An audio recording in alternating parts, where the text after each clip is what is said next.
Bangka naman ng mga rescuer ng Philippine Coast Guard ang tumaob sa Abulog, Cagayan. Problema rin sa ilang bahagi ng lalawigan ang kawalan ng supply ng kuryente matapos manalasa ang bagyong Egay.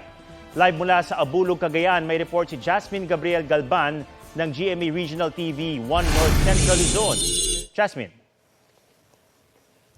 Atom, umabot na sa mahigit 24,000 na mga nasa evacuation center simula nang maranasan ang bagsik ni Bagyong Egay dito sa probinsya ng Cagayan. Mga bubong na lang ang kita sa maraming lugar sa Ilocos Sur matapos umapaw ang mga pangunahing ilog.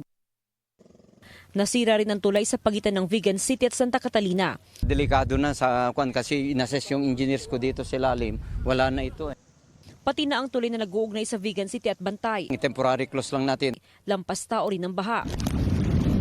Buwis buhay ang rescue operation ng PDRRMC sa iba't ibang bayan sa Ilocos Sur. Kahit gusto namin rescuein yung mga nasa mababang parte, yung agos ng floodwater, yun yung nagpapahirap kasi delikado rin para sa mga responders natin. Hanggang kanina, tuloy ang pag-rescue sa bayan ng Kawayan. Tuluyan na rin umapaw ang Padsan River sa Lawag City, Ilocos Norte. Kaya kinailangan ng ilikas ang mga nakatira sa 4 na barangay. Ang sanggol na ito inilagay na sa planggana. Nabasag naman ang fiberglass ng bagong tayong gusali ng Ilocos Norte Provincial Government. Dahil wala pa rin kuryente, dumagsa ang mga residente sa charging station ng lungsod. Nagpasaklolo na ang ilang taga-Cagayan matapos umabaw ang Abulog River. Kagabi, nandun ako sa loob. Pero hindi ako makalabas.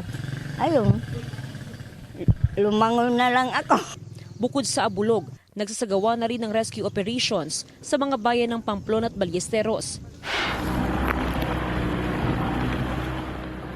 Samantala, pinaghahanap pa rin ang 4 na rescuers ng Philippine Coast Guard.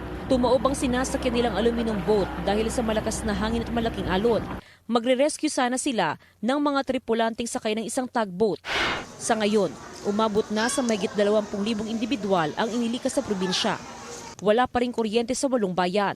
Ayon sa Cogelco 2, posibleng abutin pa ng ilang araw bago maibalik ang supply ng kuryente.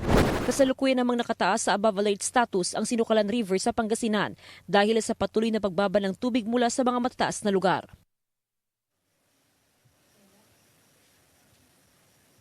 Atom, sa mga oras na ito nakastandby ang mga rescue personnel dito sa bayan ng Abulog in case na meron pang mga residente na dapat ilikas ngayong gabi. Yan muna ang latest mula dito sa probinsya ng Cagayan. Balik sa iyo, Atom. Maraming salamat, Jasmine Gabriel Galban ng GMA Regional TV 1 North Central Luzon. Huwag magpahuli sa mga balitang dapat niyong malaman. Maaring mapanood ang State of the Nation at iba pang newscasts sa youtube.com/GMA News. I-click lang ang subscribe button. Sa mga kapuso naman abroad, maaari kaming masubaybayan sa GMA Pinoy TV at www.gmanews.tv.